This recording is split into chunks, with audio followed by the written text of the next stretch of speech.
In this video, I'm going to show you how to quickly get back on track after a cheat meal, as if it never happened. In order to do just that, we need to take a multifaceted approach. So I'm going to show you different ways and levels, including how to violently recalibrate your appetite hormones so you can lose fat faster. So make sure to stick around until the end of the video. These are the exact same tips that I give to all my students, and they've all gone to see some amazing results. So you know it works. Before we get started, give this video a like, subscribe to my channel, and hit the bell to get notified every time I post a new video every week. Alright, let's dive in. Here's the thing.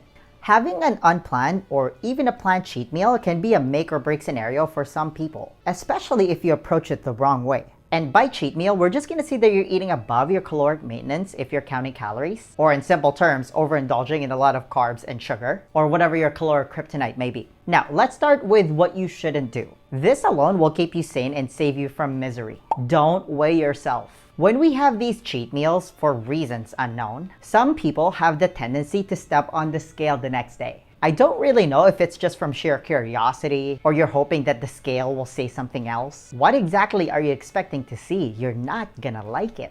And I personally think that this comes from a self-sabotaging behavior that a lot of people have. You feel guilty about what you ate the night before, so you just want to reaffirm that mistake by weighing yourself. And I don't even want you to think that it's a mistake, it's just food. But guess what? The scale is gonna amplify that sick feeling in your stomach. Why? Because you're gonna retain a lot of water from that high carb and high sugar feast. Guaranteed. Cheat meals tend to cause a lot of water retention because your body creates stored glycogen from the high glucose concentration, aka sugar, that you just ingested. So you're most likely gonna weigh more if you step on the scale. Like, what are you looking for when you step on the scale after a cheat meal? It's only gonna give you one thing: disappointment. On top of that, if you look in the mirror, you're most likely gonna be bloated from that excess water weight that you just created. So all signs will tell you. And this is where the myth comes from that if you eat cookies, and that's one of my weaknesses, you gain 5 pounds the next day. But in reality, you ate cookies and you retained 5 pounds of water. And just as quickly as you put that water weight on, you can take it off. It's not permanent.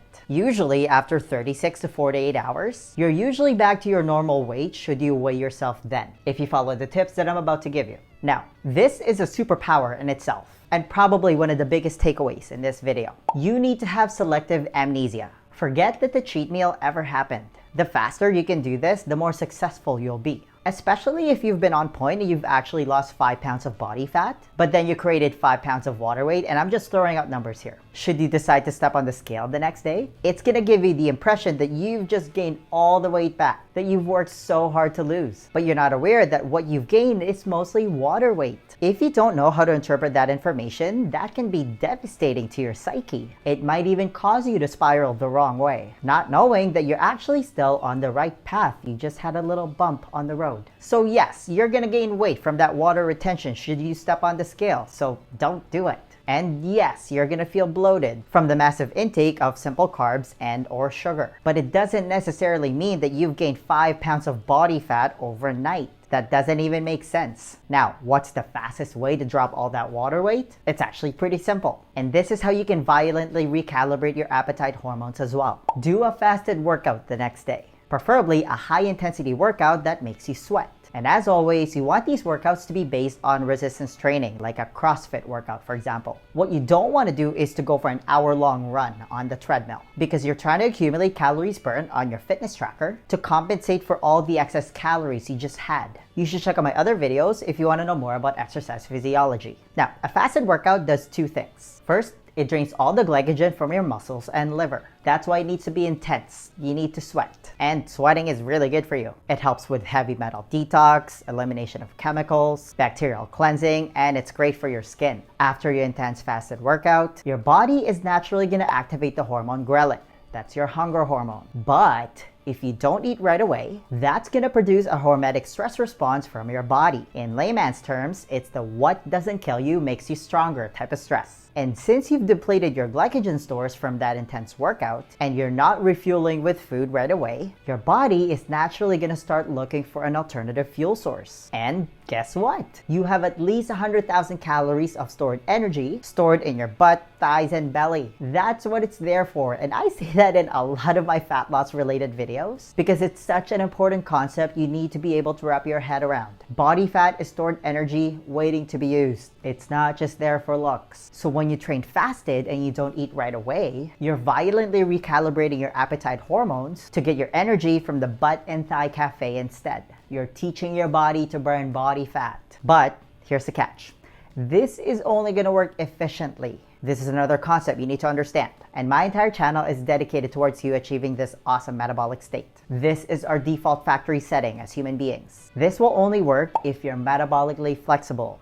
If you're fat adapted. You should check out this video and basically all my other fat loss related videos if you want to know how to achieve that coveted metabolic state. I'm also going to link to my program somewhere at the top here or in the description box if you just want a proven step-by-step plan on how to do this. This is important because if you're not metabolically flexible, meaning you're carb dependent, then doing fasted workouts might actually backfire on you because it's going to activate the fight or flight response in your body. Your body is going to freak out because it's not set up to tap into fat source for energy efficiently. For lack of a better term, your body has kind of forgotten how to do it. And this entire process is controlled by the hormone insulin. For context, 88% of American adults have some form of metabolic dysfunction, meaning only 12% are metabolically healthy. That's mind-boggling. Again, that's beyond the scope of this video, so make sure to check out all my other videos about it. But again, it really goes back to having selective amnesia and not making a big deal out of it if you have a cheat meal, especially if you're being intentional about it, meaning you planned for it. Even if you didn't plan for it, it's still not a big deal. Be nice to yourself. In the history of feelings, nobody has ever benefited from beating themselves up. Remember, you change best when you feel good, not when you feel bad. Now, let's talk about other things you can do before and after a cheat meal. If you're an organized human being, then you're somebody who plans their week ahead, which means you can usually pinpoint when you're gonna have your cheat meal. That's step number 1, plan ahead. Next, get some sleep. The more I learn about sleep, the more I realize that it really is the foundation of good health. If you don't get this part right, it doesn't matter that you have the best diet and the best workout program that money can buy. Because according to Dr. Walker from his book Why We Sleep, insufficient sleep, roughly defined as less than 7 hours per night, moves every single health metric in the wrong direction. And you can bet that there are other negative side effects lack of sleep does to the human body. It's actually mind-boggling. But for the context of this video, insufficient sleep increases insulin resistance. It increases next day hunger and reduces feelings of fullness after eating. It drives more food consumption and worse food choices. It negatively impacts emotions and mood. And it raises the risk of depression and anxiety. As you can see, it's crucial that you get adequate and quality sleep every night, 7 hours minimum. But its importance gets magnified even more after having a cheat meal.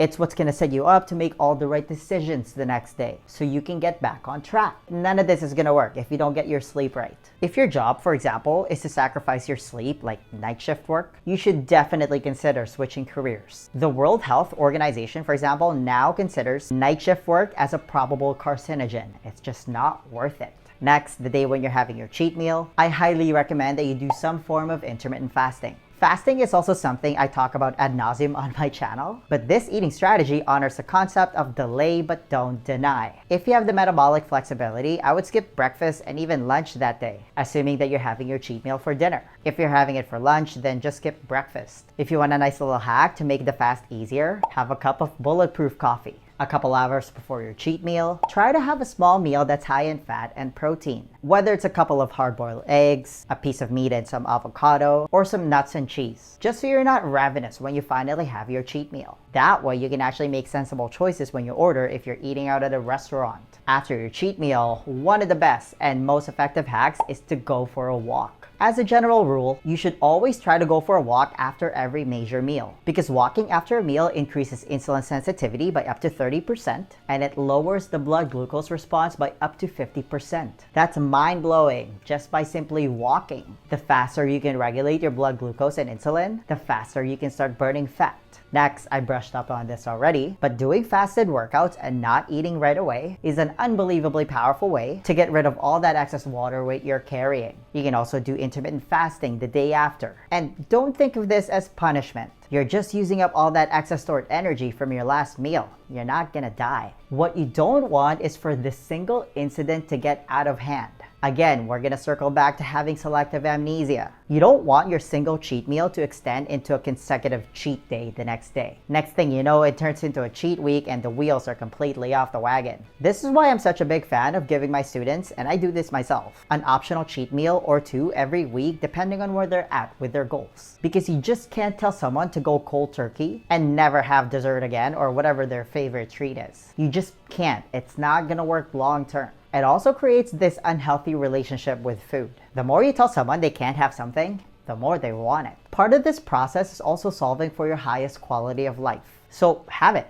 just not all the time. I eat a slice of cheesecake every week or two and I don't lose any sleep over it. Is this process gonna be a little bit slower? Maybe. But the results are going to be so much more permanent because you're accounting for flexibility and life to happen. At the end of the day, isn't that what everyone wants? You want to keep working towards your goals while still being able to enjoy yourself every once in a while. That sounds like high quality of life if you ask me. At the end of the day, just know that you didn't just throw away all your progress when you have the occasional cheat meal. The danger never comes in the actual cheat meal. The danger comes when you think that that cheat meal has completely destroyed everything. Because then your psyche changes, and that's usually when the floodgates open up. You switch to the seafood diet. You see food, you eat it. Next thing you know, you're completely off track. Understanding where you're at in your journey and being able to roll with the occasional cheat meal and move on quickly, again, is a superpower. It's just part of life. In fact, it is life. We celebrate around food with loved ones. It's part of living a radical life. So when these cheat meals happen,